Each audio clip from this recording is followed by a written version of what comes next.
Welcome to the Pasho Perspective, a place where I share my perspective on everything in the space between life and death. I'm your host, Pasho. Well, my Pachos Chachos, it is that time. We're going to jump right back again into Romeo and Juliet. Last week, we finished up the prologue where we learned what the play was going to be about. Two fighting families, two star-crossed, meaning doomed lovers that will take their lives, but it will at least end the family's feud. And the show's going to take about 2 hours. So that's everything given right up front. Because again, the question when we read this story is not about what happens at the end. The question is why? Why did this happen? What could have been different? And how can we, the audience, not repeat the same mistakes that these two crazy kids do? So let's get into Act 1, Scene 1, shall we? It takes place in a public square in Verona. So you have to imagine a marketplace. I believe, if I'm correct, that it starts off on a Saturday, which makes a lot of sense. You know, the workday, people are either going to school, I would imagine, training or doing whatever craft and skill they had. And because, you know, the weekday is for work, it wasn't until Saturday where you can have a party. And because Saturday is followed by Sunday, which is a nice day off, then Saturday is a good night to have a party, right? Friday is good to while out sometimes too, but, you know, you're kind of tired from the weekday, not as well rested and ready to go as you usually are on Saturday. And so I believe this is a Saturday. I also believe the play occurs in 5 days, and we'll see how it goes, but I'm going to try to convince you of that. And so the stage directions that are here, again, I'm using the textbook that I use with my students, so if you can get that textbook, you can follow along. We have two characters entering the scene. We have Samson and we have Gregory, and both of them are servants of the house of Capulet. Which means Juliet. Remember, Juliet's side are the Capulets, the Montagues are Romeo. And they have swords and bucklers, right, which are shields. And again, remember that these young men, like our hero and heroine, are in their teens. And because they have swords and shields, we can imagine now that they have reached a level where they are considered, if not men, at the very least young men, at least entrusted to be armed. And so they're walking into the market, which is a common place where other people can walk, Montagues included. And we're kind of thrown into, I got a broken finger, remember from the motorcycle accident. Sorry about that, forgot. Didn't want to really show that on the screen, but it is what it is. And I am not that good to edit it out, so we'll just leave it in there. But as we kind of talked about last week, you know, I just find it so fascinating how Shakespeare throws us into the middle of a conversation. But he gives us enough information that we don't really need to know what they were talking about before. And so here, Samson says to Gregory, "On my word, we will not carry coals." Which in the day that Shakespeare wrote this was an expression meaning we're not going to stand to be insulted. Right? And so you can already tell that these boastful young men are already predicting on stumbling upon the Montagues. And they have been talking about different options as to confront them.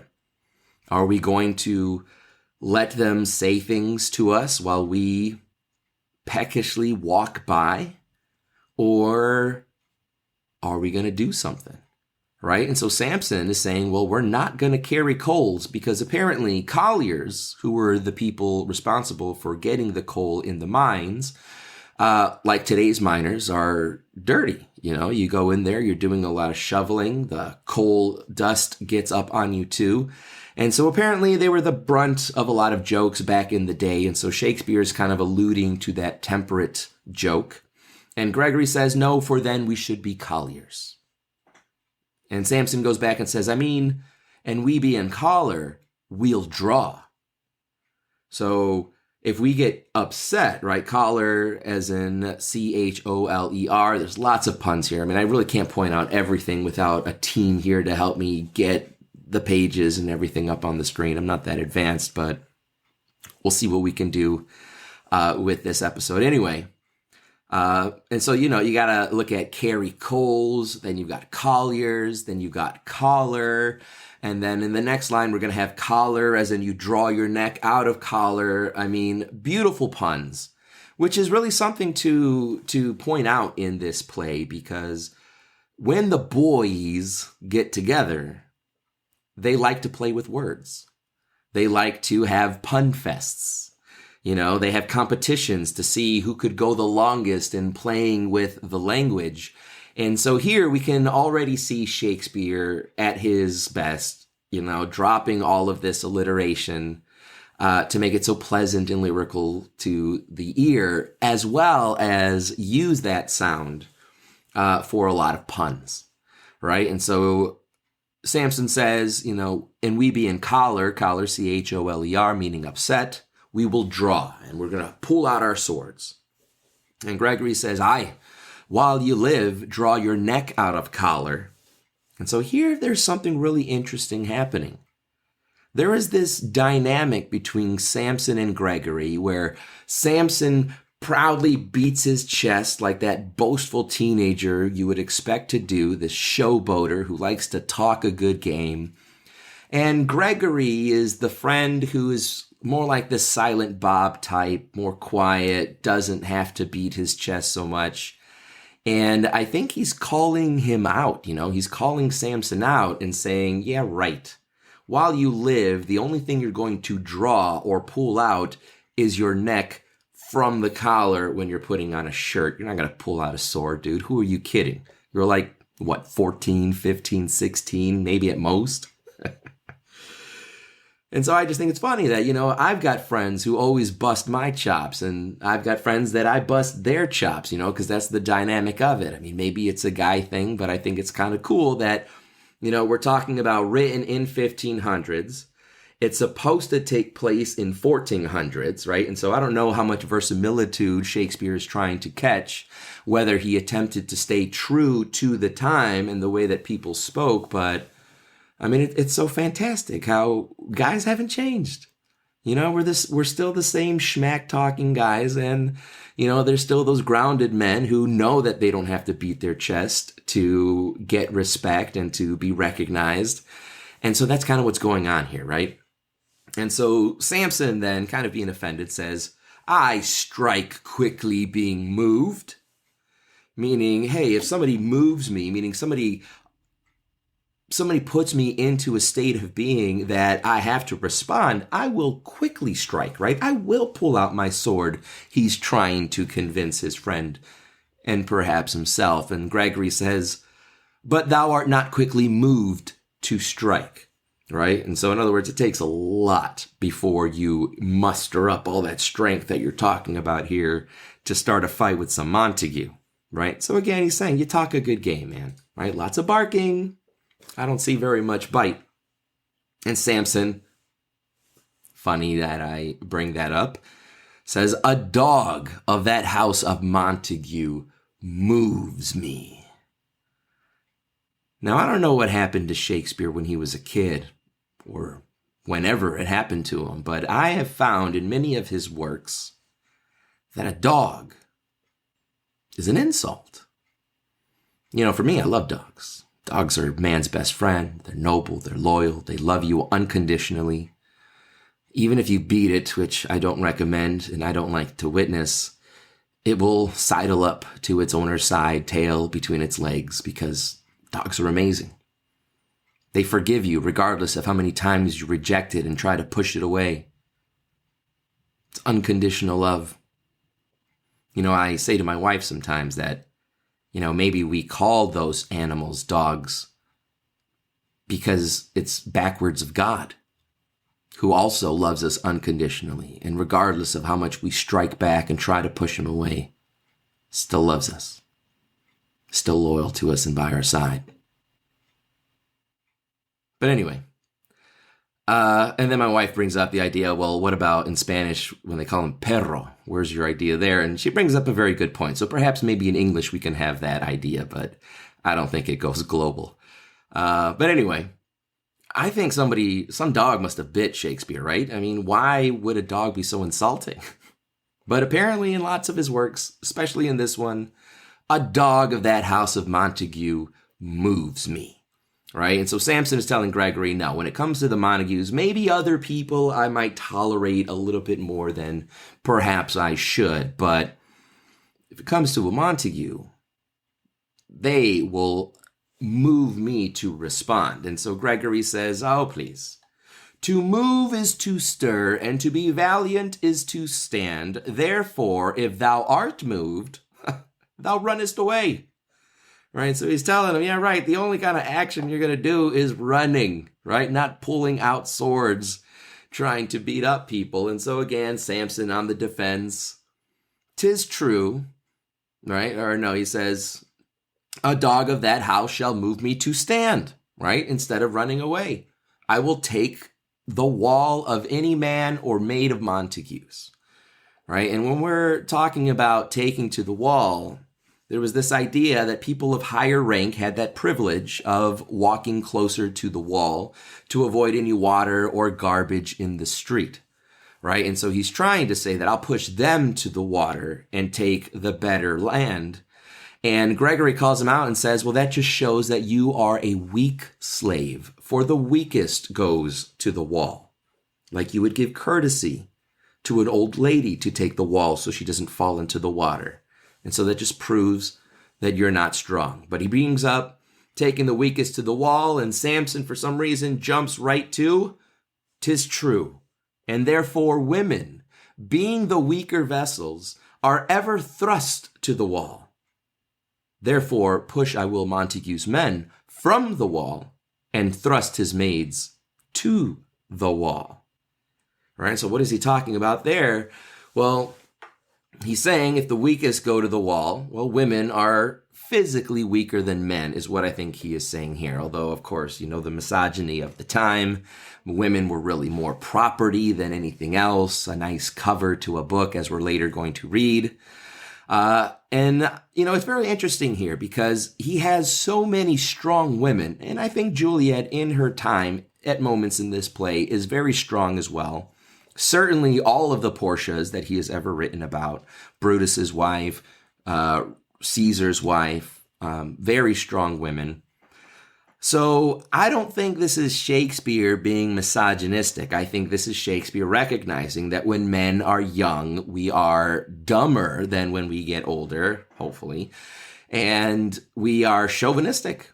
And, you know, and it isn't until we mature that we really understand, you know, the real equality, not necessarily because of the same, but because we have different roles, but we need both roles, you know, like in a dance, one has to lead, the other one has to follow. And, you know, we have to know our places.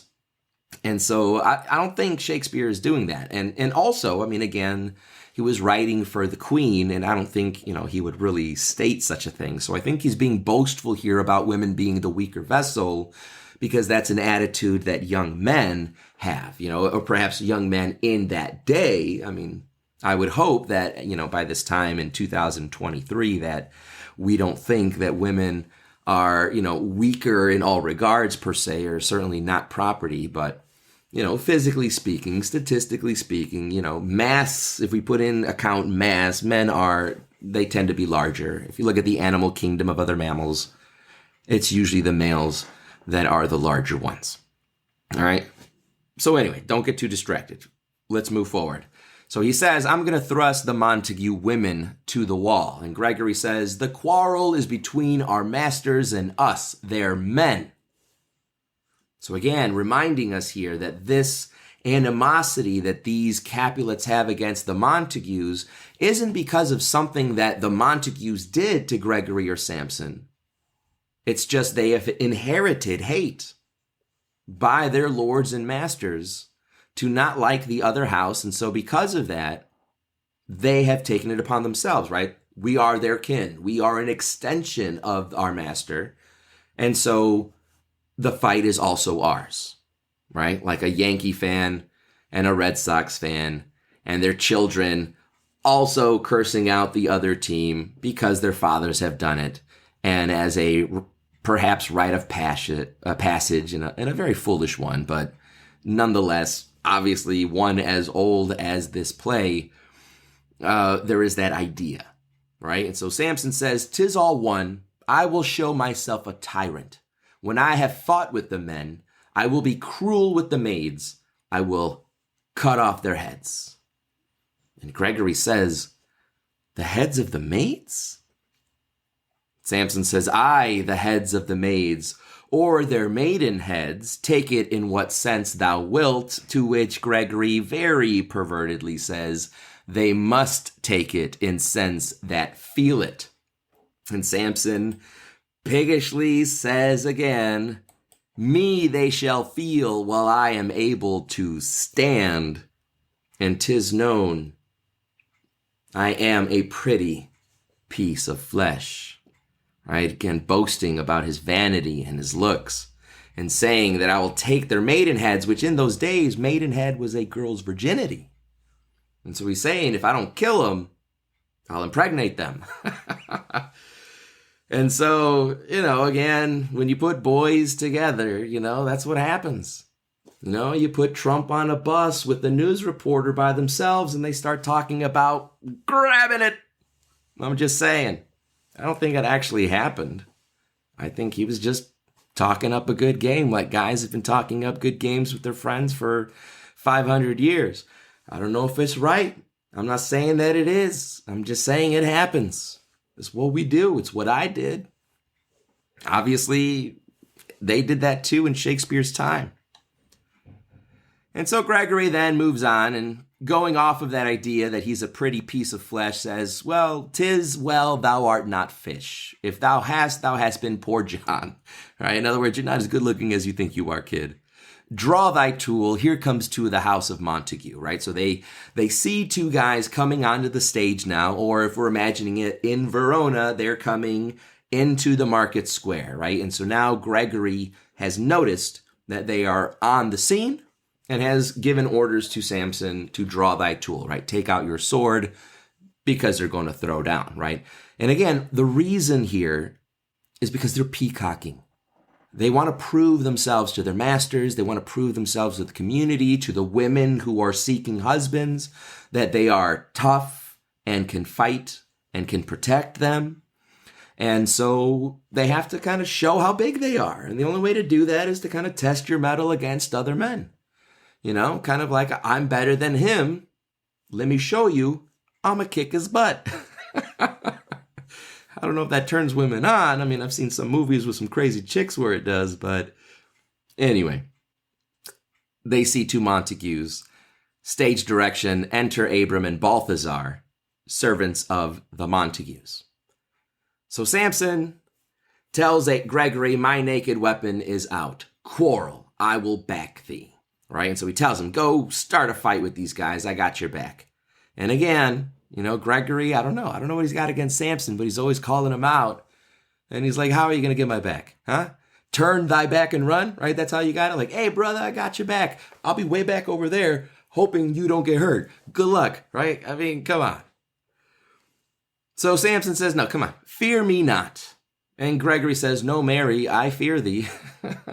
Samson says, "Let us take the law of our side. Let them begin." All right, so this is a very important passage because it sets up the Danae. So prior to this meeting, a law has been set. And whoever starts the fight is the one who gets in trouble. Right? And so he says, let us take the law, let them begin. Because if they begin, right, the implication here is that they are the only ones who are going to get in trouble. We're just standing our ground. This was just self-defense.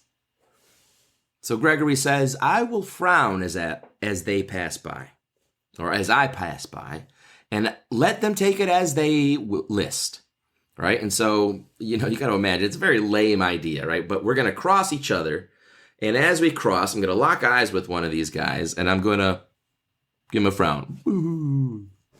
which I guess is supposed to be insulting, right? Maybe it is. Like maybe, you're a little crybaby, I guess is the implication, right?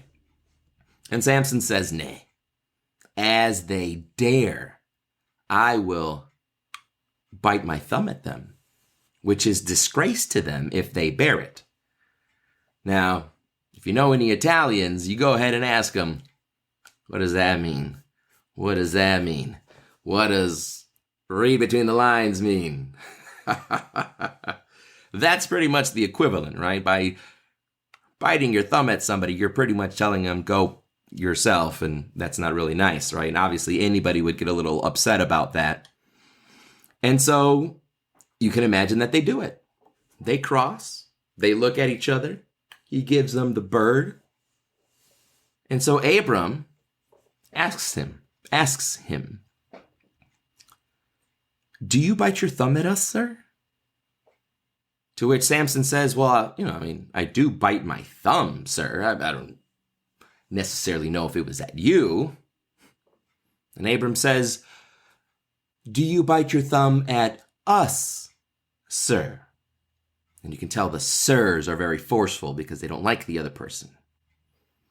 And so aside to Gregory, remember an aside is when one character speaks to either the audience or in this case another character, all the other characters pretend like they can't hear it. All right, so imagine Zach from Saved by the Bell when he says timeout and he talks to the camera and everybody else pretends they can't hear him. And then he says time in and everybody goes about their business as if nothing had happened. Right, and so it's that kind of idea. That's an aside. And so only Gregory hears, but obviously he's got to say out loud so we, the audience, can hear it. Because remember, this is a performance on stage. And Samson asks the question, is the law of our side if I say I? Right? In other words, if I tell Abram, yeah, I just flicked you off, are we protected by the law? And Gregory tells him, no. Well, why would he tell him no if he actually did it?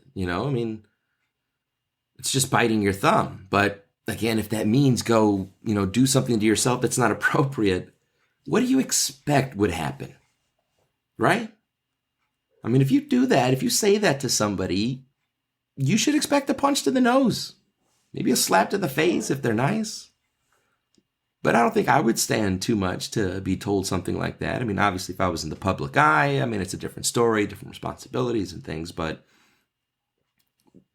when you call somebody a really terrible thing and they punch you in the face, it's your fault that you got punched in the face and this fight started because you called them a really terrible thing. And so that's kind of what Gregory's telling him here. No, dude, you bit your thumb at him. We initiated it. You can't say yes.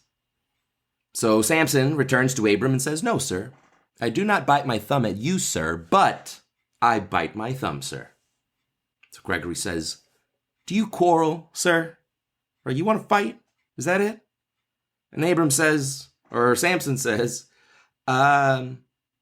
quarrel, sir? No, sir. Right? That was Abram, because Gregory asks him, do you want to fight? And Abram says, no, I don't want to fight. And Samson says, but if you do, sir, I am for you. I serve as good a man as you. Right? So here now we got the schmack talking going on. Right? They're both denying the flicking off, but now Samson has initiated yet again. And he says, well, if you want to fight, I'm your huckleberry. I'm better than you anyway. You can get a good challenge. And Abram says, no better, right? Because he says, I'm as good a man as you. And Abram says, you're not any better than me? And Samson hesitates. Well, sir.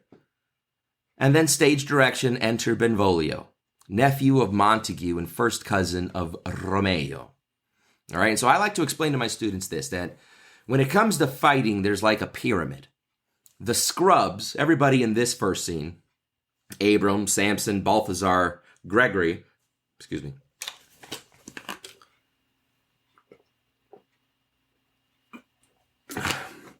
Don't laugh at my middle finger, all right? I'm not doing it on purpose.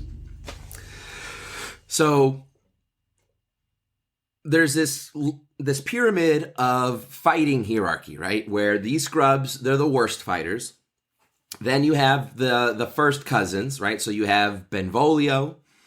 And then in the Montagues, right, you would have Abram, and Balthazar at the bottom. Then the next best fighter would be Benvolio. Then the next best fighter would be Romeo, right? Because Romeo is the son, so he's been the most trained. And then his cousin also gets trained, being a kinsman, and so on and so forth. And then the Capulets have the same thing. They have these two scrubs, right? Samson and Gregory at the bottom of the Capulet pyramid of fighting. Then you have, I don't know, maybe somebody there. There's not really anybody in the middle, like we have Benvolio on the Capulet side, so I'm sure there's probably a cousin or something. And then Juliet's not a fighter. She's not trained in fighting, right? Women were had different roles, let's say, responsibilities in those times. And then you have her cousin Tybalt, right? So Tybalt would be about the same level as, Benvolio. And so it makes a lot of sense when... Anyway, we'll get there when we get there. I don't want to give too much away, even though we practically know what's going to happen. But that is nor here nor there. Let's continue on. So I think there's a mistake here. Because Benvolio, and maybe it's my book, maybe it was Shakespeare, I don't know. But Benvolio is the guy in the stage directions, at least, who enters the scene, which means that Benvolio supports Abram and Balthazar.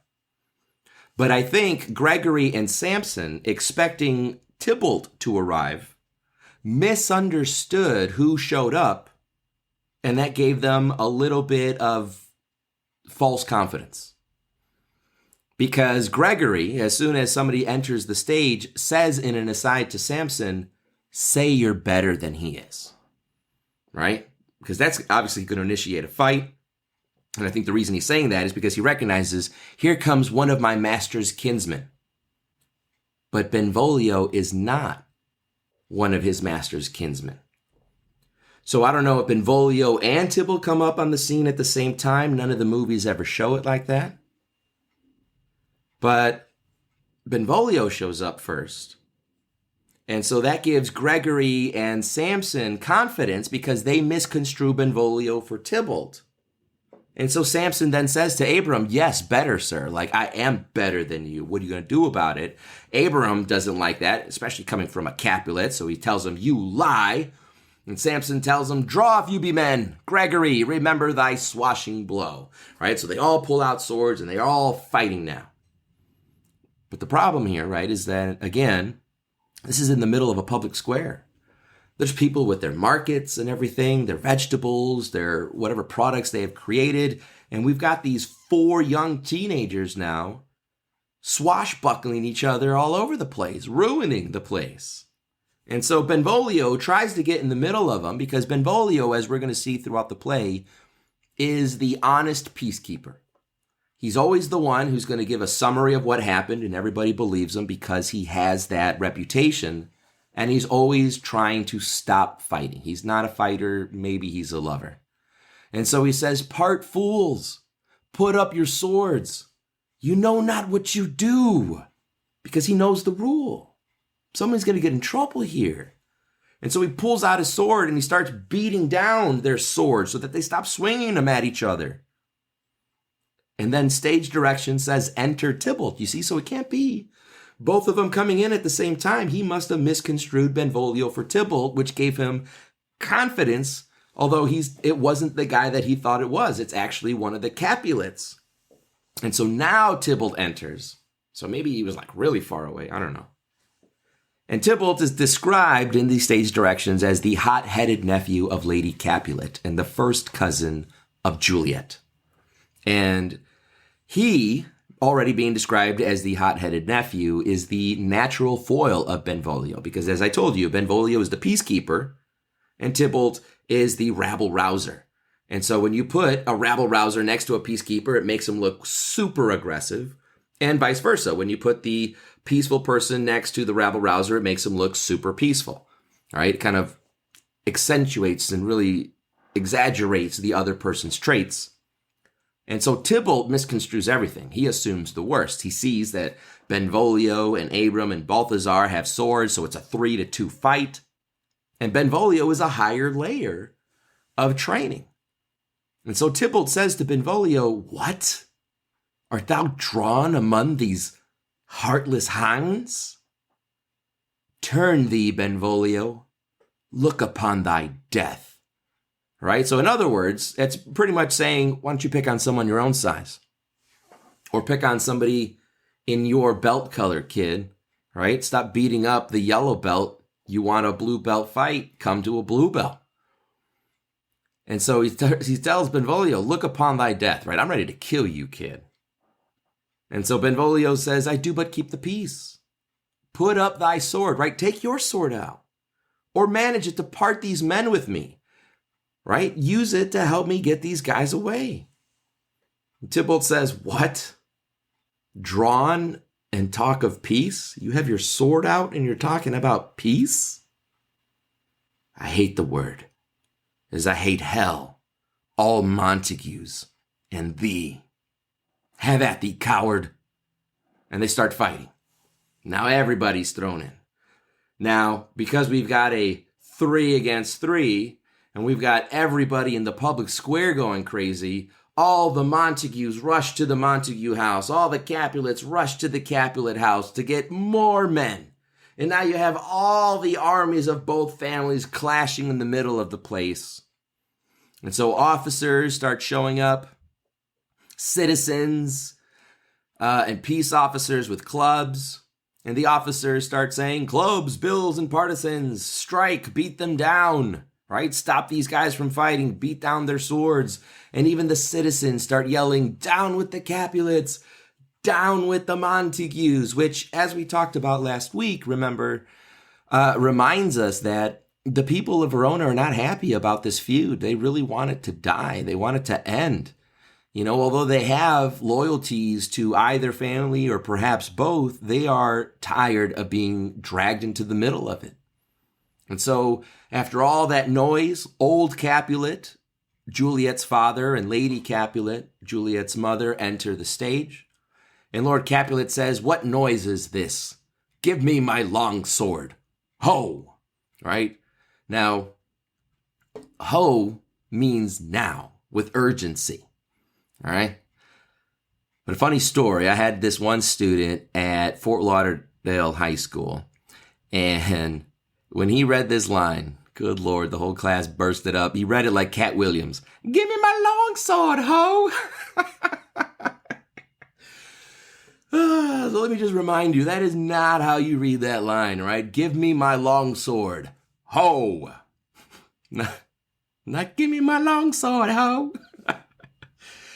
But pay attention here. Pay attention to the way that Lady Capulet responds to Lord Capulet. Because remember last week we talked about, the story Duty and how Lady Capulet didn't love Lord Capulet. She loved Lord Montague. Pay attention to the way she responds here.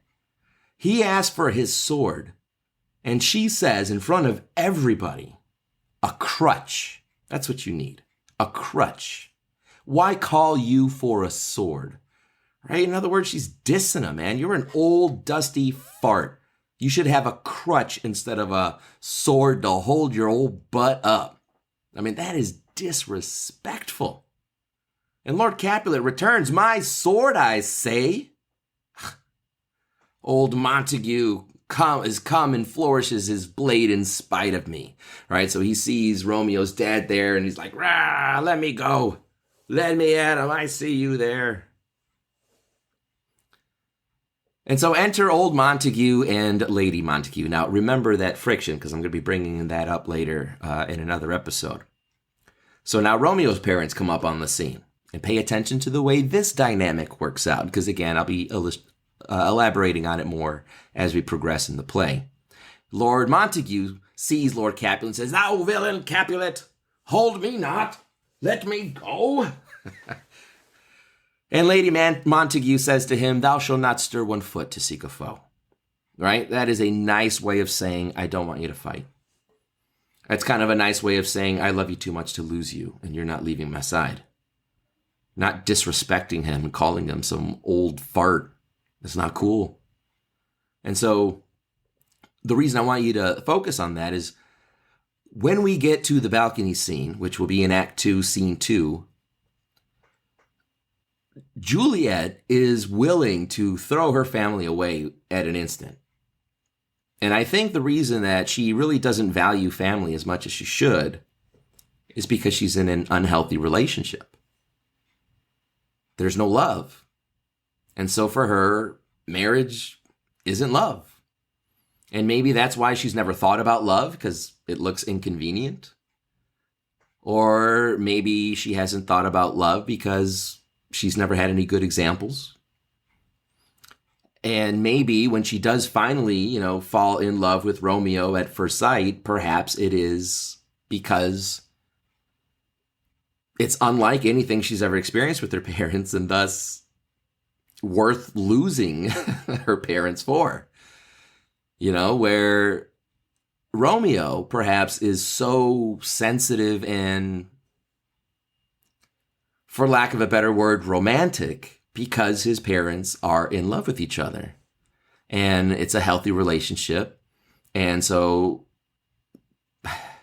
man, maybe like me, because he had such a loving parent relationship, and they had such a loving relationship together, and he witnessed that, maybe that's why he and I were so desperate to fall in love, because we saw how good it was. I remember a moment where we were driving to Chicago to have probably some kick-awesome dinner. And we always listened to jazz or some really good bolero music. And one time I saw my father just kind of glance at my mom, and the repetitive lights flickering off their faces from the highway lights, and the smile that appeared on my mother's face when he reached his hand out over the center console, and how she had extended that hand to meet his, and the way they smiled at each other. And in that instant, man, I thought, wow, it must be so amazing to be in love with your best friend. And maybe that's why I was so desperate to fall in love, and that I just jumped from one relationship to another, because I desperately wanted to have what my parents had. And they met in their early 20s, or actually in their late teens, and married in their early 20s. And I wanted that. It took me 32 years to find it, because I tried to find it everywhere. And maybe that's why Romeo hops from one person to another one, because he wants so desperately to love and fall in love with someone he considers his best friend. I mean, who can blame the kid when you have great parents and you witness how happy and how much joy that love brings to a person? I mean, why wouldn't you want that? So back to the play. So the prince now enters the scene, Prince Escalus, and he has his entourage of officials, and at first no one hears him when he speaks, but eventually he speaks, and his lines are pretty long, right? So this is what we call a monologue. Okay, a monologue is when you have several characters on stage, definitely more than one. You have to have at least two. And the character giving the monologue delivers a long speech, and it's uninterrupted. And so he gives a monologue here. Rebellious subjects, enemies to peace, profaners of this neighbor-stained steel. Will they not hear? What ho, you men, you beasts, that quench the fire of your pernicious rage with purple fountains issuing from your veins. And at that moment, everybody hears him. Everybody now is paying attention. On pain of torture, from whose bloody hands throw your mistempered weapons to the ground, and hear the sentence of your moved prince. So he gives them the directions. Put your weapons down, or we're going to torture you. Torture. Okay? Like, sew you up and keep feeding you, and feeding you, and feeding you. So everybody throws down their weapons. 3 civil brawls, bred of an airy word by thee, old Capulet and Montague, have thrice disturbed the quiet of our streets, and made Verona's ancient citizens cast by their graves beseeming ornaments to wield old partisans in hands as old, cankered with peace to part your cankered hate. So in other words, we are all sick of this fighting. This is now the third time that you have fought. The third time you have dragged all of us into it to separate you. If ever you disturb our streets again, your lives shall pay the forfeit of the peace. So now, there's a new rule. Remember, the first rule established by Gregory and Samson is whoever starts the fight gets in trouble, where now he has had enough and says anyone involved in the fight dies. Not torture, dies. And then he gives further instructions to the Capulets and Montagues. For this time, all the rest depart away, right? Everybody go home. You, Capulet, shall go along with me to tell me your story. And Montague, come you this afternoon to tell me your story. To know our farther pleasure in this case, to old Freedom Town, our common judgment place. Once more, on pain of death, all men depart. And so exeunt all but Montague, Lady Montague, and Benvolio. Now, I wanted to take a little moment here just to explain to people who may not necessarily know, but in Shakespearean plays, when one character goes off of the stage, you'll have the stage directions exit. All right, exeunt is the plural version of it. So when more than one character, in this case, all of the Capulets and everybody in the town, then you use exeunt. All right, so if you're wondering why they're spelled differently, it's because they mean different things. One means one person left, the other one means several people left.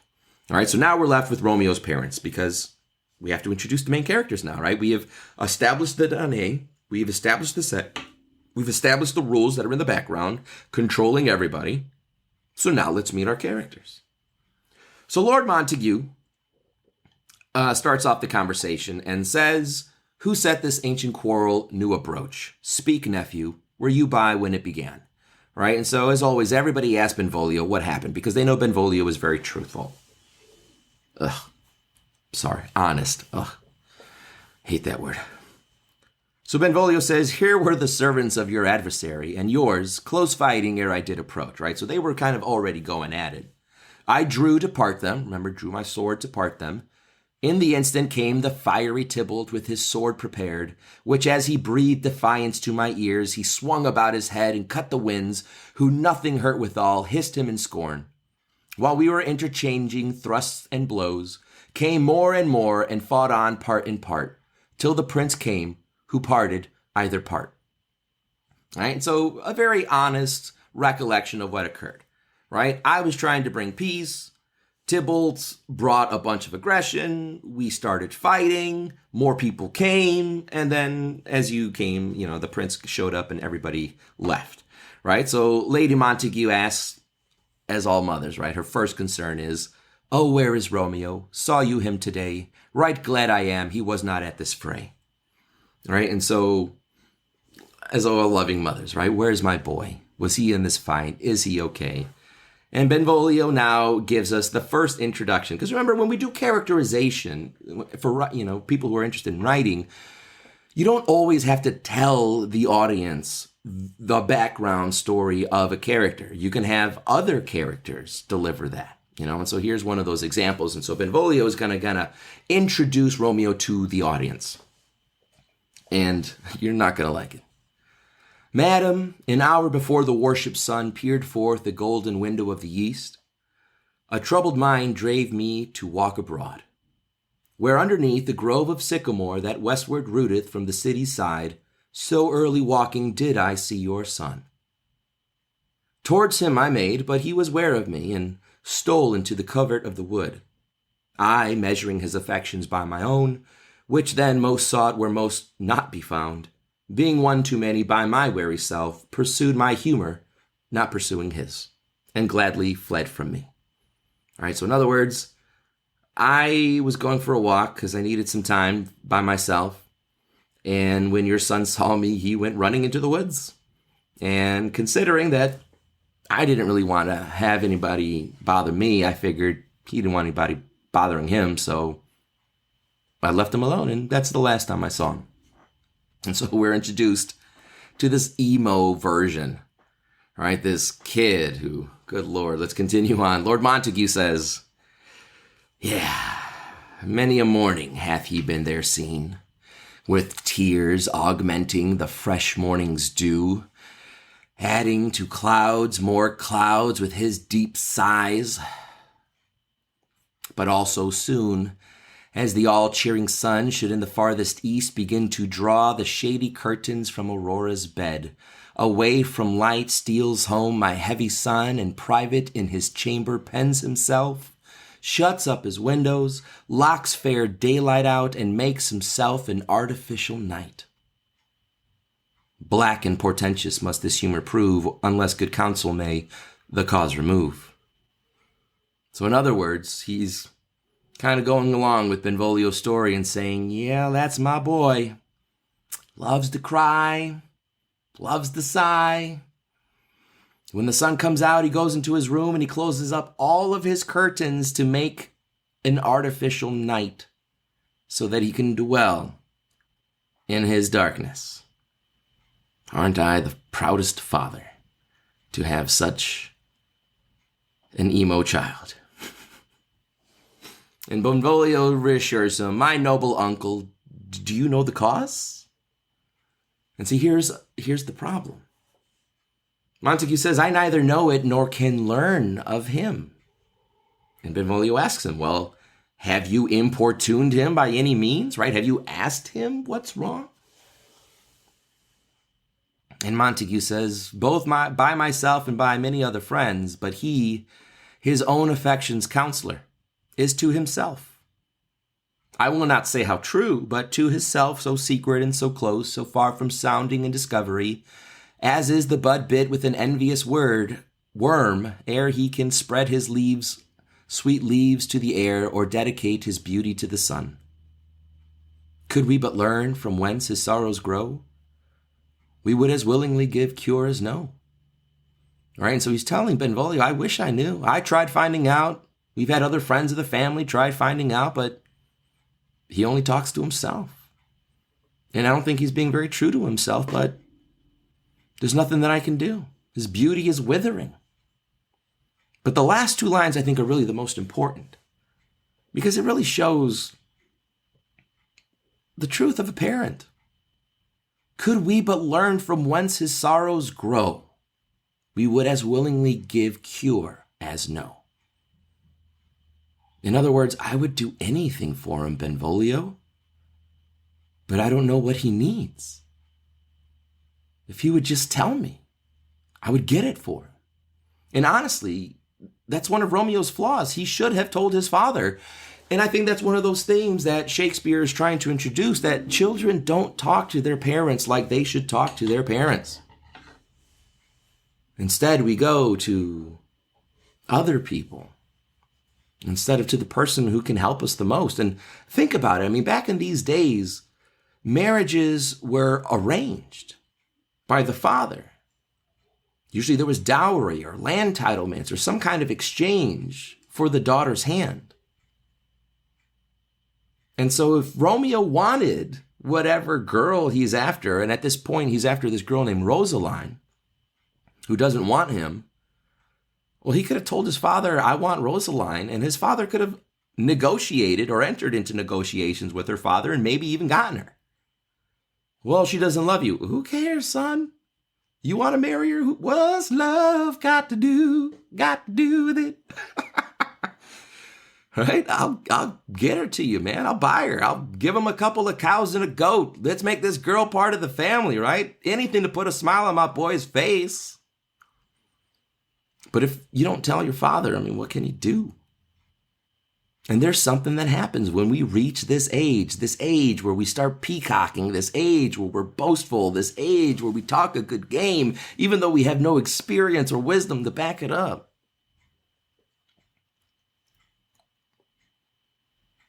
But we don't talk to our parents. So anyway, Romeo enters lost in thought. And so Benvolio tells Romeo's parents, see where he comes. So please you, step aside. I'll know his grievance, or be much denied. All right, and so in other words, he says, look, uncle, I got you. All right, I'm going to find out what's going on, or I'll be denied a lot of times because I'm going to be very persistent. And so Montague, as appreciative, says, I would thou wert so happy by thy stay to hear true shrift. Come, madam, let's away, right? He says, I wish I was there so I could hear it, so I can know what's going on. But you're right. You probably need some space. And so they exeunt, right? Très bien. So Benvolio goes up to his cousin and says, good morrow, cousin. And right here, this is why I call him an emo. Not only because he's always crying and sighing and locking himself up in his dark room and running away from his best friends, but listen to this response, right? He says, good morrow, cousin. And Romeo says in response, is the day so young? Is it really just the morning? Even Benvolio's like, but new struck 9. It's just 9 o'clock, dude. And Romeo says, ay me, sad hours seem long. Was that my father that went hence so fast? Benvolio says it was.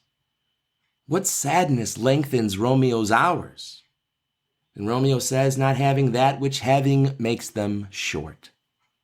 So right there, Benvolio knows. In love. Because when you're in love, time flies by. And Romeo says, no, out. But Benvolio says, of love? And Romeo says, out of her favor where I am in love. And Benvolio says, but alas, that love so gentle in his view should be so tyrannous and rough in proof. And Romeo says, alas, that love whose view is muffled still should without eyes see pathways to his will. Where shall we dine? Oh me, what fray is here, right? So he notices the whole marketplace turned upside down. And then he knows instantly, yet tell me not, for I have heard it all. Here's much to do with hate, but more with love. Why then, O brawling love, O loving hate, O anything of nothing first create? O heavy lightness, serious vanity, misshaping chaos of well-seeming forms, feather of lead, bright smoke, cold fire, sick health, still waking sleep that is not what it is. This love feel I, that love no love in this. Dost thou laugh? Right? So before we get to Benvolio's response to that question, right, lots of oxymorons there, lots of contrasting ideas. And so Romeo says this fight has more to do with love than it does with hate, right? Because he doesn't know what state he's in. And so his emotions are upside down. And so everything else in his examples are upside down.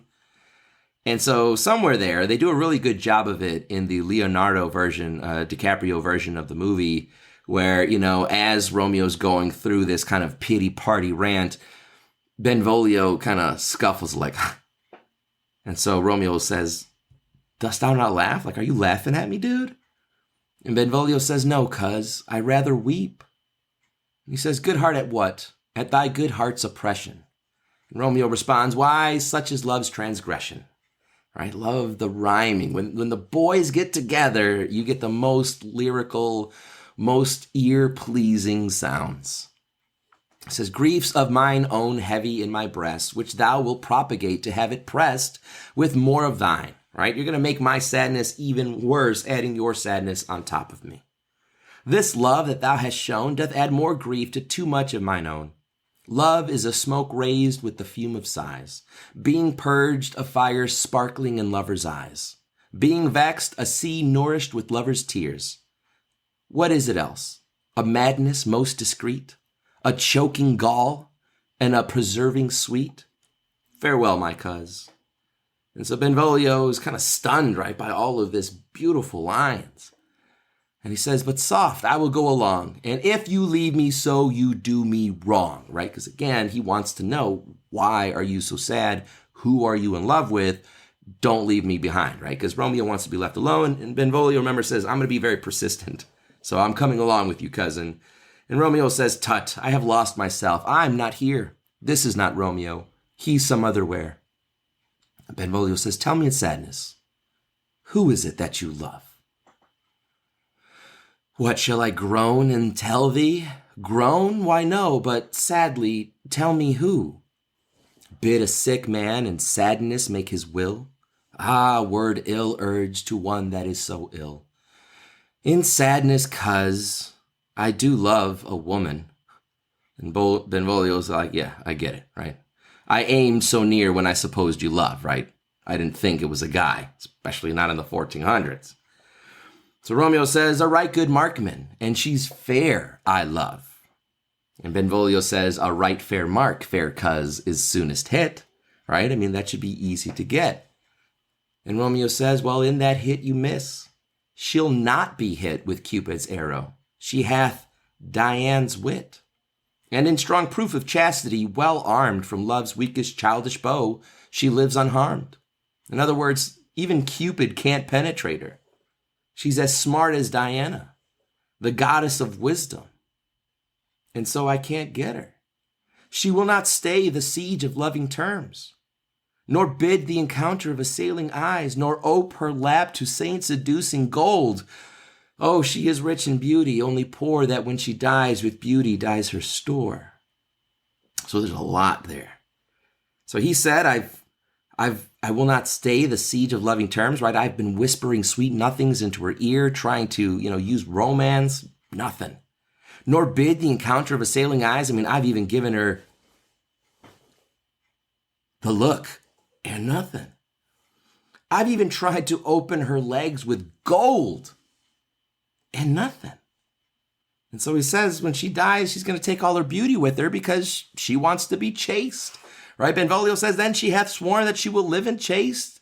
And Romeo says she hath.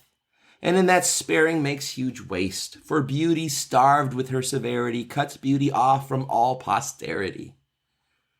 She is too fair, too wise, wisely too fair to merit bliss by making me despair.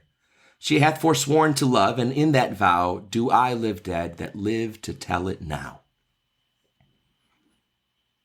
And so he says, she's too beautiful and she's too smart for me. And I can't love anyone else. She has vowed to never love. Maybe she's going to be a nun or something. Although I don't really think that's going to happen. Like I mentioned last week, I think she's playing hard to get because most guys like a challenge. If it's easy, how many people was it easy for? I want a challenge. I want somebody to keep me on my toes. I don't want something that just shoots itself and ties itself to the top of your truck. I want to go out hunting. And so Benvolio, being an amazing cousin, trying to cheer up his cousin, says, be ruled by me. Think of her not, right? Forget to think of her. And Romeo says, oh, teach me how I should forget to think. By giving liberty unto thine eyes, examine other beauties, which goes along with that age-old expression, there are plenty of fish in the sea. So you're in love with a girl who doesn't love you. That's unrequited love. Why would you want that? Look at another beautiful girl. There are dimes everywhere, kid. Go to Miami, man. And so Romeo then starts to show his loyalty because he's not such a dog that he would go to anyone. He's loyal to a point for the person that he wants. And so he says, 'tis the way to call hers exquisite and question more. These happy masks that kiss fair ladies' brows, being black, put us in mind as they hide the fair. He that is struck and blind cannot forget the precious treasure of his eyesight lost. Show me a mistress that is passing fair. What doth her beauty serve but as a note where I may read who passed that passing fair? Farewell, thou canst not teach me to forget. Right? In other words, I've already seen her. And you can't ask a man who's just gone blind to forget all of the things that he had ever seen. It's impossible. I can never forget her. Which is kind of romantic. It's kind of nice. And Benvolio says, I'll pay that doctrine or else die in debt. And that, my friends, I think will be the end of this episode. I hope you've enjoyed it. If you have, please share me with your friends, like it, subscribe. If you'd like to be a patron, please join Patreon. And for $15 in a year or $15 a month, every 4 months, you'll get a sticker, then a t-shirt, then a tote bag, and a hoodie. All right. And I also have another tier if you're interested where you can get the brand new design added to those as well. And if not, you can always drop a donation if you would like. But seriously, I would love if you just smash that subscribe button. You don't have to pay me anything. Just pay me with your time. And I'll appreciate that more than anything. So, as always, guys, God bless. Have a wonderful week. I'll see you later. Bye-bye.